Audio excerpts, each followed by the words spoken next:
तो आप सभी का नमस्कार। और हमारे डाइट पर हुए नवाचार मेले में मेरे द्वारा एक नया नवाचार दिखाया गया, जिसको मैं आप लोगों के समक्ष दिखाना चाहता हूं। तो वो नवाचार कुछ इस प्रकार है कि हम अपने शैक्षिक कार्यों में किस प्रकार नवाचार की मदद लेके उसको और अच्छा बना सकते हैं। तो मेरे नवाचार का टॉपिक जो था, कक्षा 7 में एक टॉपिक है घर्षण बल। बल के प्रकार में एक टॉपिक है घर्षण बल। तो उस घर्षण बल को मैंने अलग अलग तरीके से दिखाने की कोशिश की है, जिससे हमारा जो उद्देश्य है उसकी पूर्ति आसानी से हो जाए। तो आइए देखते हैं किस तरीके से हम घर्षण बल को बच्चों को समझा सकते हैं। हमें पता है क्योंकि बल जो है दो प्रकार के होते हैं, संपर्क बल और असंपर्क बल। तो जो संपर्क बल होते हैं ये घर्षण बल और स्थिर वैद्युत बल होते हैं, और असंपर्क बल जो होते हैं चुंबकीय और गुरुत्वाकर्षण बल होते हैं। तो इसी के अंदर हमने एक टॉपिक लिया है घर्षण बल, और इस घर्षण बल को आज हम एक्सप्लेन करेंगे कुछ गतिविधियों के माध्यम से, और इन गतिविधियों के माध्यम से एक नया नवाचार उत्पन्न करने की कोशिश करेंगे, जिससे बच्चों को आसानी से घर्षण बल क्या होता है ये आसानी से समझ आ सके। तो चलिए अब देखिए, आते हैं गतिविधियों पर। और क्या नवाचार है? नवाचार यही है कि हमारे पास जैसे एक बुक है, और इस बुक की जो सतह है बहुत चिकनी है। इस चिकनी सतह पर अगर मैं इस इरेजर को थोड़ी देर रगड़ता हूं तो क्या होता है, इरेजर का ज्यादा नुकसान नहीं होता है, इतनी सी इरेजर रफ होती है। पर इसी इरेजर को अगर मैं हमारे पास एक रेगमाल है, इस रेगमाल के ऊपर अगर मैं इस इरेजर को रफ कर देता हूं तो देखिए इतनी देर में ही कितनी सारी इरेजर खत्म हो गई, और जो है ये इरेजर जो है वो बहुत सारी घिस गई है। तो इसका मतलब क्या है कि ये जो चिकनी सतह है यहां पर घर्षण कम होता है, और जो ये जो खुरदुरी सतह है इस पे जो है जो हमारा घर्षण है ये बहुत ही अधिक होता है। चलिए आइए इसी से रिलेटेड आपको दिखाते हैं। अब बहुत ही एक अलग सी गतिविधि हमारे पास है, कुछ ये रेत बालू अक्सर मिल जाता है। अब हम बना रहे हैं अपने विद्यालय में एक सुंदर सी सड़क, ये रेत की बनी हुई सड़क है, और अब हम एक और सड़क बना रहे हैं, और ये जो दूसरी सड़क है ये हमारी पत्थरों से बनी हुई एक सड़क है। ठीक है, जैसे कि आजकल हमारे देश में बहुत अच्छी अच्छी सड़कें बन रही हैं, आप लोगों को भी पता होगा, एक्सप्रेसवे बहुत अच्छे अच्छे बन रहे हैं। तो उसी को रिलेट करते हुए हमने ये एक्टिविटी बनाने की कोशिश करी है।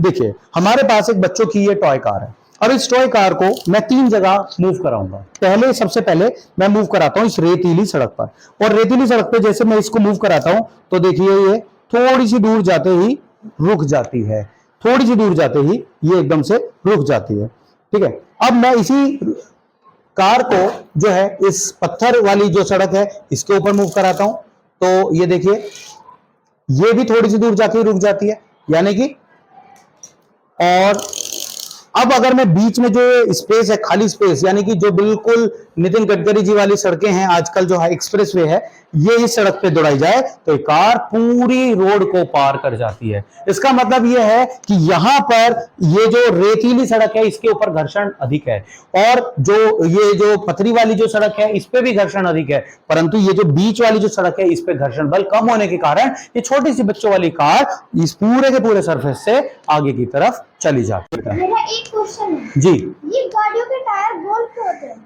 बहुत अच्छा क्वेश्चन भाई। गाड़ियों के टायर गोल क्यों होते हैं, अब इस प्रश्न का उत्तर हम आपको देंगे। देखिए हमारी ये बॉल है, और जब ये बॉल जो है अगर मैं इसको यहां से छोड़ता हूं तो ये बॉल कितनी ज्यादा दूरी तय कर लेती है, बस छोड़ते ही और हल्का सा धक्का देता हूं तो आगे तक चली जाती है। पर अगर इस तरीके की कोई सरफेस है, इसको मैं जोर लगाता हूं तो बहुत हल्की सी ही दूरी तय करती है। इसका मतलब जितना कम से कम क्षेत्रफल जमीन के संपर्क में रहेगा उतना ही घर्षण बल कम लगेगा।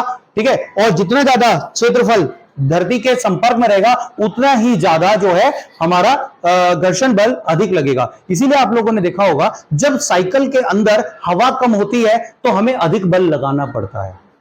गाड़ी के अंदर अगर हवा कम होती है तो ज्यादा एवरेज जो है वो बहुत कम हो जाता है, ज्यादा फ्यूल खर्च होता है। ठीक है ना, तो इसी चीज के लिए चलिए एक और एक्टिविटी के माध्यम से आपको दिखा देते हैं। देखिए हमारे पास है एक इस तरीके का खाली गत्ता, और एक है हमारे पास बलून। अब देखिए मैं इसको छोड़ता हूं, अब आपको पता है न्यूटन का तीसरा नियम आपको पता है कि अगर मैं इसको छोड़ूंगा तो हवा इधर निकलेगी, तो ये इधर की तरफ जाना चाहिए चल के, है ना। तो अब देखिए क्या ये जाएगा या नहीं, ये गत्ता बिल्कुल भी आगे की तरफ नहीं गया, देखा ना सबने। ठीक है, चलिए अब इसको दोबारा ट्राई करते हैं।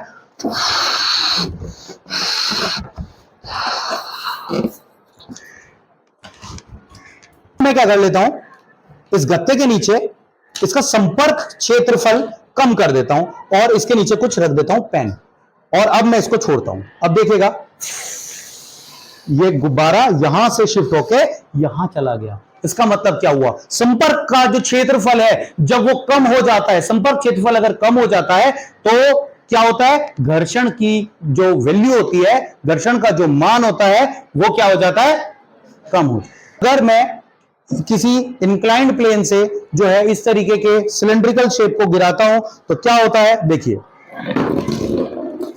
कितनी जल्दी सेल रुक गया। पर अगर इसी को जो है एक समतल स्थान पर से छोड़ा जाए तो देखिए ये सेल पार करके और बहुत आगे चला गया, क्योंकि यहां पर घर्षण का मान कम था और यहां पर घर्षण का मान अधिक था।